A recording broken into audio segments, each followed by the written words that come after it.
Yo, kembali lagi ke ruang sakral. Tentunya pembahasan-pembahasan yang menarik, unik dan tepi jurang. Masih jumpa lagi, masih dikawani, masih dihadiri oleh Kang Mas Agus Susilo. Assalamualaikum. Waalaikumsalam warahmatullahi wabarakatuh. Dan tentunya tidak kalah selalu partner kita, partner diskusi kita, Mas Tio. Siap, Mas Edi. Oke, Mas Tio. Ini nampaknya sore ini agak wow ini nampaknya. Agak wow ini. Gimana? Kita tadi sudah sepakat salah konsep, Mas. Yuk. Suhu panas dihantam dingin, akhirnya sampai Langsung 3 menit. flu. Mestinya boleh dianggap dingin, tapi suhunya jangan langsung ekstrim. Langsung. Tadi saya Ini kaget, Mas. Ekstrim ini. Karena kalau udah ngomong ekstrim ini rada Nah,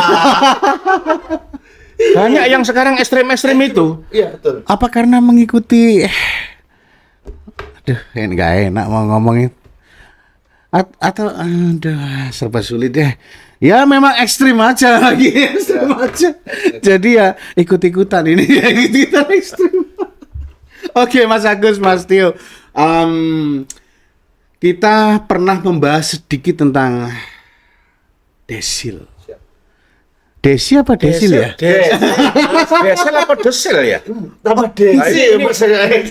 Oh, desil. Saya khawatirnya salah ini pengucapannya desil apa desil atau desi. Lah itu. Ejanya, Mas. Desi ya? Desil. Desil. Oke. Oke. Bahasa Belanda. Bukan.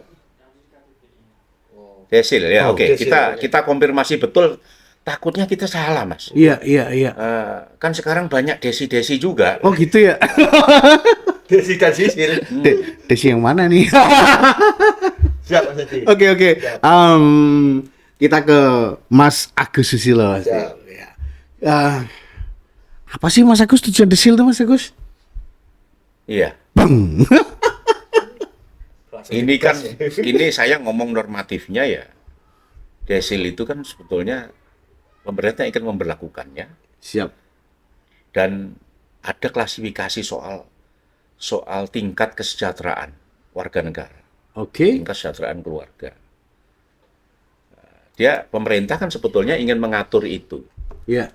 Pemerintah sebagai regulator ingin ngatur, tapi kita harus pastikan, kita harus awasi, kita harus kontrol penerapan desil itu sesuai nggak dengan payung hukum yang mendasarinya. Kan kalau tidak salah, Iya. Undang-Undang Dasar itu selalu ngasih reminder, ngasih mengingatkan, menjadi alarm.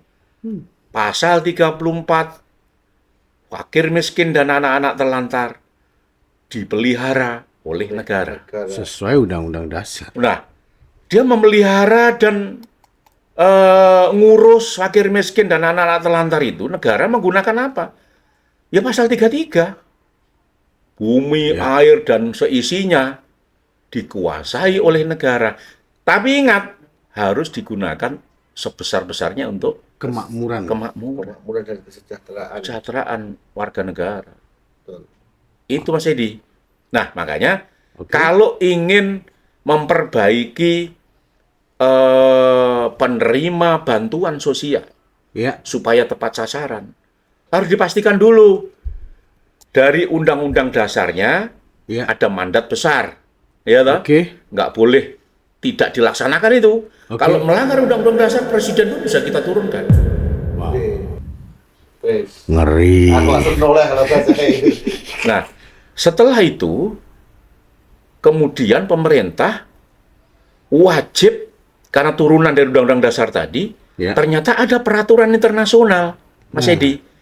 Kovenan internasional tentang hak-hak ekonomi sosial budaya. Hak ekosok namanya, ekonomi, ya. sosial and culture. Keren ya Mas Edi ya? Ya. Keren banget. Ini karena ini PBB, Ya. karena ini badan internasional yang namanya PBB, Perserikatan Bangsa-Bangsa, mengatur itu. Ya. Setiap negara, terutama negara-negara yang berkembang dan negara-negara yang bahkan belum berkembang, negara tertinggal, Oke. itu wajib meratifikasi Kovenan Internasional tentang hak-hak ekonomi sosial budaya tadi. Ya. Nah, kebetulan Mas Edi, Oke. pemerintah tahun 2005 itu sudah meratifikasi, sudah melaksanakan itu. Sudah melaksanakan itu. Lahirlah Undang-Undang Nomor 11 tahun 2005, yaitu tentang hak-hak sosial budaya.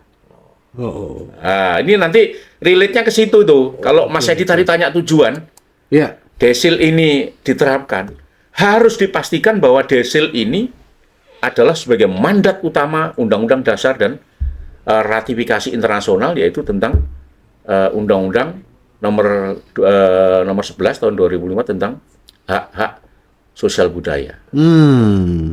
Itu. Luar biasa. Siap. Luar biasa, Bang. Gimana Mas Tio Ini untuk saya mau tanya ke Mas Ya. Agus Susilo ini. Mas Agus, dengan adanya klaster-klaster desil tadi, kelas-kelas desil tadi. Nah, berdasar apakah penentuan klaster-klaster desil itu tadi apakah berdasarkan hasil sensus ekonomi yang baru kemarin yang dilaksanakan atau dilakukan oleh pemerintah, Mas Agus? Iya. Ini yang harus kita pastikan tadi. Ya. Pemerintah itu kan punya lembaga survei, Ya. lembaga riset, lembaga yang memastikan ini pusat data. Oh, bukan bagian statistik, bukan ya? Ya, itu namanya Badan Pusat Statistik, BPS. Oh, BPS. BPS itu kemudian punya tangan di daerah-daerah, BPS di daerah-daerah, dari BPS pusat ke daerah-daerah untuk mendata. Mendata. Kalau 1 sampai 10 desil tadi, Ya. ya, kan data desil 1 itu soal kemiskinan ekstrim. Ya. Orang yang sangat rendah dari kesejahteraan keluarganya melalui mendapatkan ranking yang paling terendah itu desil 1. Siap. Desil 2 itu baru kelompok miskin. Ya. Desil 3 kelompok yang hampir miskin. Ya. Nah, kelompok 4, desil 4 itu kelompok yang rentan miskin. Rentan miskin. 5 baru bicara kelompok yang dari kelas menengah ke bawah. Nah, 1 sampai 5 kita bahas dulu ini. Oke. Nah, Badan Pusat Statistik atau siapapun yang diberi mandat oleh negara, oleh pemerintah untuk mendata itu harus memastikan, Mas Tio, Mas Edi, Harus memastikan dipastikan, ya. bahwa penerima bantuan sosial yang katanya selama ini tidak tepat sasaran. Nah, kalau tidak tepat sasaran sekarang berarti bocor kemana-mana dong. Iya dong. Pasti. Nah, bocornya kemana? Jangan-jangan kroni-kroni, keluarganya, ponakannya yang terima ya karena dia punya akses Tuh. dengan bantuan sosial. Bahkan. Mungkin punya pamannya jadi pejabat negara, Ordal ya. pamannya jadi hakim Mahkamah Konstitusi. Itu Mas Edi. Makanya kita harus pastikan itu 1 sampai 5 itu betul-betul data itu mateng dan rapi. Sehingga anak-anak telantar yang nggak punya rumah, yang itu. pemulung di jalan, yang Benar. mungkin nggak punya rumah, nggak punya tempat tinggal, Ya. tercover nggak sama Nah, desil lah. itu? Itu saya mau tanyakan. Kalau sudah by data, Mas Agus, otomatis kalau by data kita survei melakukan itu tadi pendataan itu tadi ya dari pusat statistik tadi, itu kan mesti berdasar ibaratnya identitas, nomor induk, KTP. Nah, Ya. itu saya mau tanyakan. Nah, bagaimana? Apakah itu benar-benar nanti valid? Bisa ibaratnya gimana ya? Margin errornya kecil untuk bagi penyandang yang mohon maaf ya, tunawisma atau anak-anak telantar, pemulung Ya. yang seperti Mas Agus. Padahal mandat Tadi Undang-Undang Dasar tadi tegas. Jelas. Sangat jelas. Fakir miskin dan anak-anak telantar dipelihara oleh negara. Lah negara, nah yang nggak punya, mohon maaf ini, kalau kita ngomong jujur ya, Ya. pemerintah sudah rapi, sudah tertib belum untuk menetapkan, setiap warga negara itu dipastikan dia memastikan punya data kependudukan, Lah ini. punya KTP. Tapi kita menemui orang-orang yang terlantar, gelandangan, mohon maaf, Iya. ya. Jadi ingat lagunya Rhoma Irama, Iya. gelandangan. Itu punya KTP atau tidak? Ternyata banyak yang nggak punya KTP. Betul. karena beda ya kita yang masih Mas Edi yang masih belum punya identitas ataupun masih tunawisma itu masih di angka 10% ke atas. Nah, bagaimana mereka yang belum mempunyai identitas itu tadi tercover apa enggak? Karena pemerintah otomatis menyalurkan bantuan itu Mas Edi kan beda data ini tadi. Pasti dong. Loh, beda kalau Faris Rizal nggak masuk data, gimana dapat? Nah, data pemerintah ini data tunggal Mas Edi. Iya, Data tunggal kesejahteraan sosial atau disebut DTKS. Iya. Ada lagi didukung data tunggal tadi, data DTKS didukung dengan data tunggal sosial ekonomi nasional. Iya. Nah, ini saling ini. Nah, saya khawatir takutnya yang pemulung, yang sehari-hari tidur di gerobak, yang dia dorong, yang dia tarik, masih kekurangan lah. Iya, pemulung, kemudian anak-anak terlantar yang mohon maaf, yang meminta-minta di jalan, itu kan nggak punya rumah Mas Edi. Dia hidup di bedeng, di rumah kardus, di bawah saya khawatirnya nggak di bawah jembatan. Saya khawatirnya nggak tercover dengan data itu. Gimana? Atapnya kan langit itu kalau sesuai lagunya kan. Dan bumi sebagai lantainya kan gitu. Roma banget Mas Edi. Oh iya. Jadi harusnya kan ada regulasi dari pemerintah ya untuk bagaimana benar-benar data ini bisa realisasinya bisa apa ya, bisa terpenuhi. Itu seperti apa? Ada kekhawatiran justru dari banyak kalangan ya terkait desil ini. Saya khawatirnya data ini tetap tidak memenuhi keadilan distributif. Keren juga. Jadi isu keadilan sosialnya yang disorot Mas Edi. Benar. Isu keadilan sosial. Khawatirnya lagi-lagi oligarki. Nah, oligarki. Karena data ini kan tunggal. Ya. Sementara hanya monopoli pemerintah. Di dalam proses pendataan itu. Saya khawatirnya itu tadi yang sudah bocor selama ini katanya nggak tepat sasaran tadi bantuan sosial. Ingat loh ya, bantuan sosial itu ada macam-macam ini. Ada bantuan sosial yang katanya saya pernah terima Mas Edi. Iya. Gimana itu? Tapi waktu itu belum ada desil. Saya pernah terima bantuan sosial itu dirapel 3 bulan. Loh. Harusnya menerima tiap bulan dong. Tapi ini dirapel. Tapi orang kebutuhan makan kan tiap hari Mas Edi. Iya, nggak mungkin. Tapi kalau berarti selama 3 bulan suruh puasa. Suruh puasa ini. Nunggu bantuan sosial tuh. Ada bantuan sosial yang sifatnya diberikan setiap 3 bulan. Itu sejak BLT begitu Mas Edi. Waktu kan dulu kan ada istilah bantuan langsung tunai. BLT. Bantuan langsung tapi tetap dipending 3 bulan. Apa itu namanya? BL pending. Bantuan langsung pending. Ada subsidi. Siap. Subsidi ini ada subsidi BBM, ada subsidi listrik Mas Edi. Subsidi BBM. Yang motor ngantri di Pertalite. Ya. Siap. Itu motor dianggap penerima subsidi. Tapi ada juga Mas, Alphard ngantri ke Pertalite ada. Nggak malu. Mungkin yang kemarin sopirnya mukulin ojol juga mungkin ngantrinya ngantri dia ya. Kayaknya mangka. Ya, kembali Mas.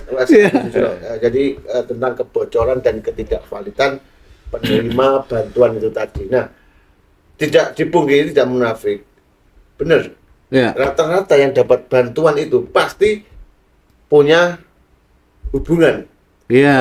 Orang sendiri, orang dalam. Jadi Bolo Dewi. Ya, ini istilah baru lagi. Bolo Dewi. Nanti ada yang saudaranya lurah, saudaranya RT karena bantuan dulu itu merujuk referensi dari pemerintah setempat, pemerintah terendah, dari RT bisa. Apalagi kalau datanya tidak diperbarui. Betul. Apa istilahnya? Data belum diperbarui itu? Produk ilmiah itu. Jadi tidak pemutakhiran data. Iya. Kalau datanya dari data BLT, data kemiskinan itu terus turun. Maksudnya tidak menurun kemiskinannya, tapi datanya tidak dimutakhirkan. Tidak diupdate. Data lama masih dipakai. Saya khawatirnya begitu. tidak Belum. dimutakhirkan. Iya, belum update, belum upgrade ya. Sehingga Belum. tadi Undang-Undang Nomor 11 tahun 2005 tentang ratifikasi dari Covenant Internasional tadi, hak-hak ekosok tadi, hak ekonomi sosial budaya, itu kan sudah memberikan tugas kepada pemimpin, kepada penyelenggara negara untuk memenuhi itu. Nah, di dalam ekosok itu kan ekonomi, berarti kan dijamin bahwa orang-orang miskin tadi Iya. ditanggung negara. Ya. Kalau yang nggak punya pekerjaan, dicarikan oleh negara. Kan sudah ada yang janji 95 juta. Oh. Masih Pengangguran akan dicarikan pekerjaan. masih janji-janji saja. Nah, selain hak ekonomi tadi, soal kesejahteraan, Iya. keluarga, kesejahteraan warga negara, juga itu terkait dengan hak-hak dasar orang harus dijamin sehat, Mas Edi. Iya. Ya, Dia harus hidup sehat, hidup nyaman, hidup aman di negara kesatuan Republik Indonesia. Kemudian yang paling hak dasar juga, yang nggak kalah pentingnya, hak pendidikan. Hak pendidikan. Sementara ini angka putus sekolahnya sampai sekarang juga masih tinggi. tinggi. Luar biasa. Luar memang. biasa. Wah, ini desil ini saya kira akan sangat relate, akan sangat relevan, akan berkelindan, bergantung juga dengan data-data lain. Nah, data angka putus Ya. sekolah tinggi, data penerima bantuan iuran PBI namanya, Iya. PBIJK. Jadi penerima bantuan iuran jaminan kesehatan. Wah. Aku rodok ini sekarang ya rodok ngerti juga ya ternyata data itu ya. Nah, kita harus memastikan itu PBI ini ternyata bermasalah juga di lapangan. Lah. Orang nggak punya ini, makanya orang miskin tadi yang miskin ekstrim lagi, Iya, iya. itu dilarang sakit karena ketika masuk ke rumah sakit ditolak karena nggak punya BPJS yang kategori PBI tadi. Wow. Padahal PBI itu sepenuhnya loh Mas, 100% negara yang nanggung. Kita nggak perlu bayar premi, bayar angsuran, apa bayar angsuransi kan, itu kan. iya, iya. Tiap bulan kalau yang kelas 1, kelas 2 kan bayar tuh tiap bulan. Iya. Nah, kalau PBI ini free. Berarti memang jaminan kesehatan free Tapi ya. banyak orang-orang terlantar, anak-anak terlantar, fakir miskin ekstrim, Iya. yang tadi ketika datang ke rumah sakit nggak punya PBI, Tolak. mestinya rumah sakit punya etikat baik. Anu Pak, kita urus PBI dulu, kita teleponkan BPJS, Dibantu, Mas. dibantu. Oke. Atau ini loh yang di DPR, DPRD, komisi Kesra, Iya, Kesejahteraan Rakyat, Iya. itu mestinya membantu. Dia punya tangan-tangan panjang di rumah sakit untuk mengecek. Memudahkan. Anu Pak, ayo kita Iya. buatin Pak. Oke. Itu dong. Wakil rakyat kok. Iya. Dia nggak mewakili rakyatnya ketika kesusahan. Lah ini. Pantesan Mas Teguh sama Mas Botok. Ya, terus. Iya, kita miris Mas masalah kesehatan ya. Kalau ngomong soal BPJS itu tadi kan tidak masyarakat banyak yang mengalami. Mayoritas datang ke rumah sakit tidak diarahkan atau tidak dikasih solusi, langsung Iya. di-cut girl, reject, Disuruh Dia, Pak, pulang. Suruh pulang. Aduh. Sementara nyawa kan nggak bisa ditunda. Ya, enggak bisa ditunda. Waduh. Tapi boleh enggak saya bermanuver sedikit ini? Boleh ya. Boleh Mas, ini kan ruang sakral tapi kan boleh kan? Ya nggak sakar-sakar tapi itu penting, menyangkut hajat hidup orang banyak. Betul. Ada enggak tujuan desil ini ditinjau dalam segi politik? Wah, iki rotok ngeri-ngeri sedap ini. Ini rotok tepi jurang ini. Ya, sangat ya. Saya tadi kan Mas Edi sudah mengulik saya, tujuan desilnya apa sih Mas? Ya, itu yang pertama. Tadi kan saya tujuannya normatif tadi yang Oke. saya tujuan yang baik-baik tadi ya. Sangat. Ya. Merapikan data, memastikan bahwa penerima bantuan sosial, subsidi itu tepat sasaran. Ya. Tapi juga saya, desil kok tiba-tiba ini pemerintah menerapkan desil ini, ada apa ini?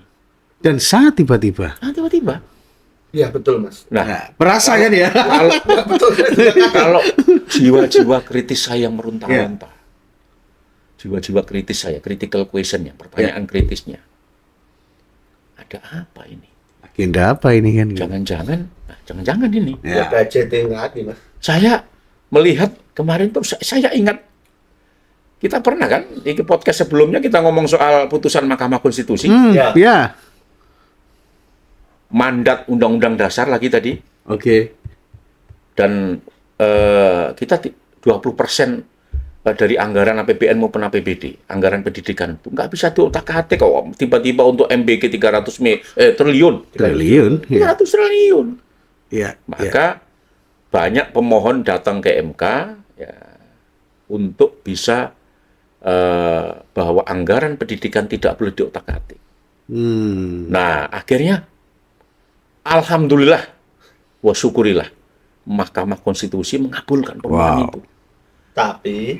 Tapi akan dilaksanakan bisa dilaksanakan baru di APBN 2028. 2028. Kan Ya, aduh. 2008 setelahnya 2029 pemilu lagi. Iya. Ya sama dengan mensukseskan programnya Pak Presiden. Lah. Netizen, simpulkan baik-baik ya. Jadi desil ini tadi ya, Ya. kalau kita lihat, kita analisa, kita kaji dari sisi politik anggaran, Oke. ya ini hematisasi, Hematisasi. efisiensi. Hmm. Jadi karena anggaran yang selama ini aman-aman saja udah berjalan berapa tahun ini, Iya. MBG ini Ya. Ah. aman-aman saja karena data pendidikan diambil, dicaplok di situ. Hampir 2 tahun ya MBG. 1 tahun. 1 tahun setengah ya. 300 triliun pada bancaan dana pendidikan, Mas. Tiba-tiba ada yang kawin lagi itu pegawai SPPG. Lo. Istrinya Gak bahaya. satu lagi. Banyak Lo. Belum yang Iya. nggak ketahuan ya. Ya nggak ketahuan. pasti lebih banyak yang nggak ketahuan. Nah, karena betapa mudahnya nyari gajinya gede-gede, Mas. Iya, Sementara iya, Gunung honorer tetap 300.000 per bulan. Ya.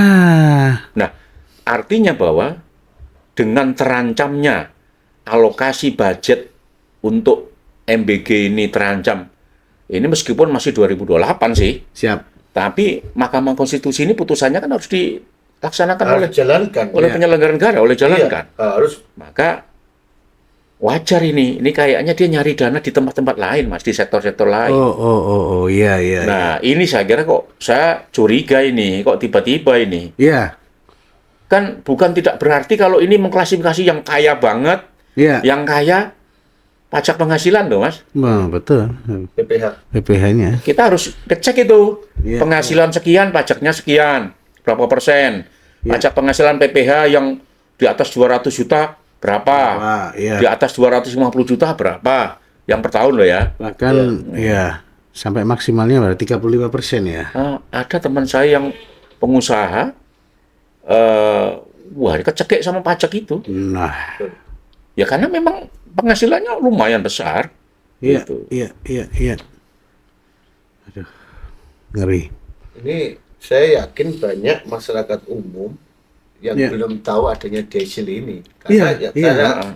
Karena tahunya Dadaan. desil, Mas. Desil nggak ngerti. desil dan sisil. Desil ini diterapkan Begitu. ada alasan politis seperti apa? Ini kan kebijakan. Nah, Apa urgensinya sebenarnya? Kenapa diklasifikasi? Yang kaya makin kaya, Waduh. yang miskin makin miskin. waduh. Yang miskin diklasifikasi Iya. 1 sampai 4, desil 1 sampai desil 4. Waduh. Mabuk nih.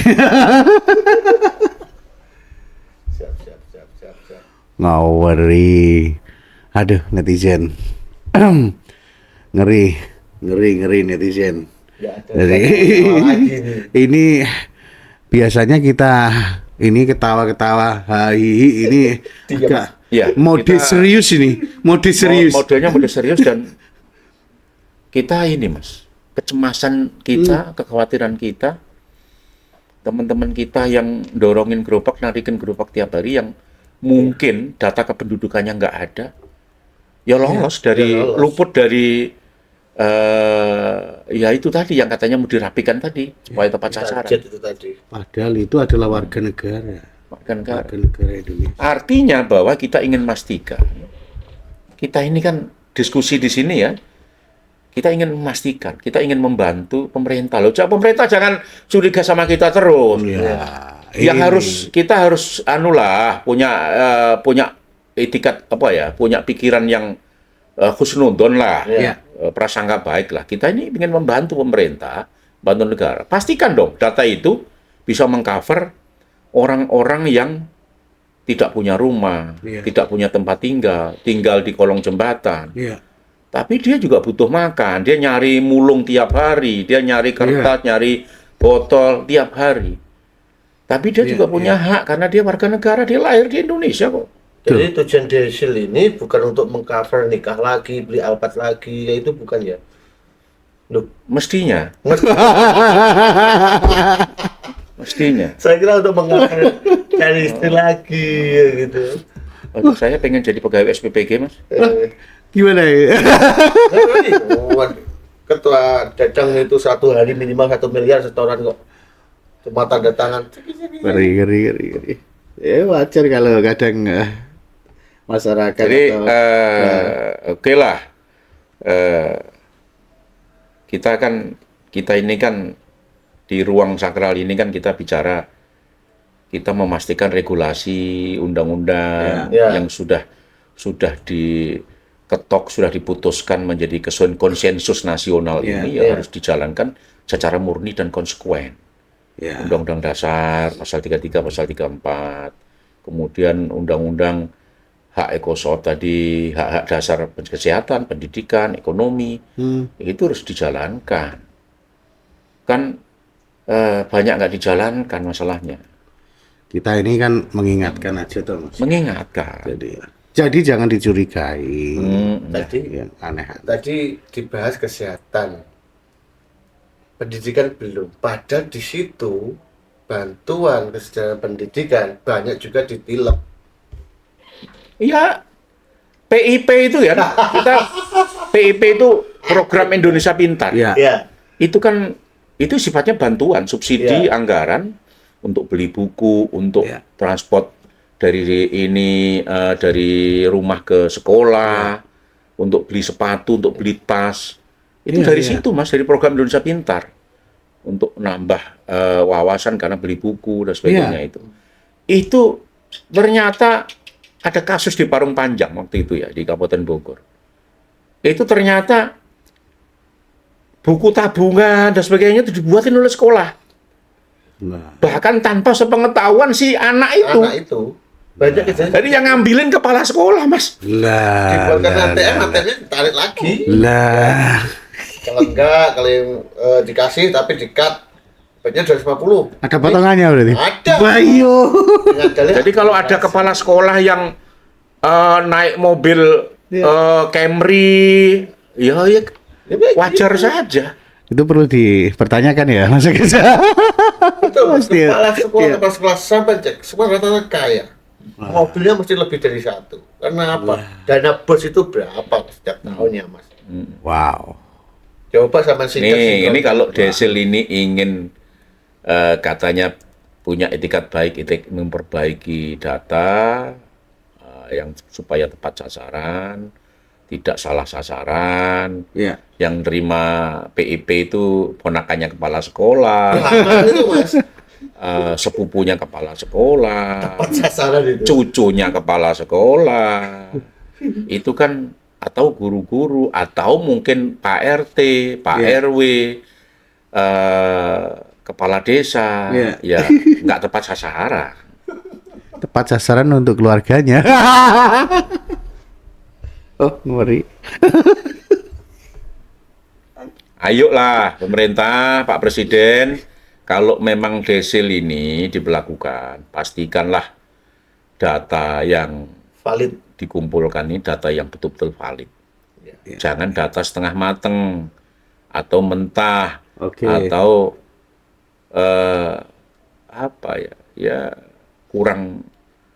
kurang memenuhi rasa keadilan masyarakat. Nah, kalau sudah bicara keadilan ini ya memang harus serius. Saya optimis dan saya yakin itu ya. Margin errornya tinggi karena apa? Ini sudah dadaan semua. Dadakan. Mas. Nek berusaha rusuh Ya, hasilnya ya juga gerusa-gerusu.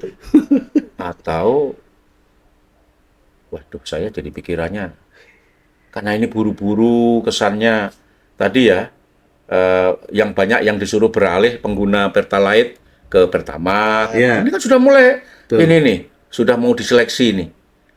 Oke. Kan, ya mudah-mudahan saja ini benar, tetapi harus dipastikan, jadi sekali lagi dipastikan bahwa supaya kita ikut memantau dan mengawasi. Iya. Kita ini masyarakat ya harus ikut mengawasi, Iya, memastikan.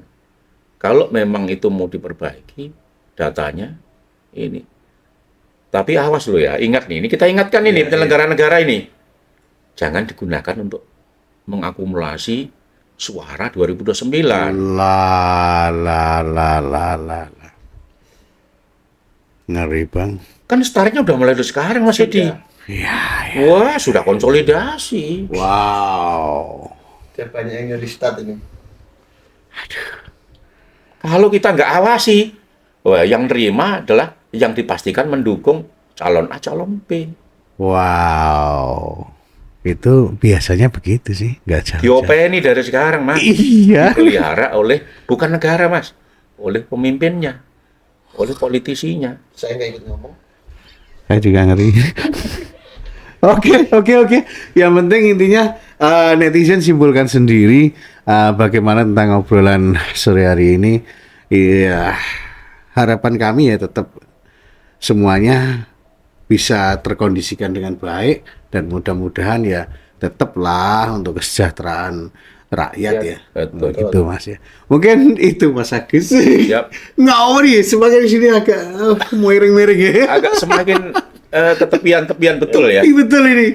Dari itu Mas Tio terima kasih, Mas Agus terima Siap, kasih. siap. Kita tunggu momen-momen yang Mudah-mudahan lebih seru bermanfaat ini. Mas Edi. Sangat bermanfaat ya. Ya.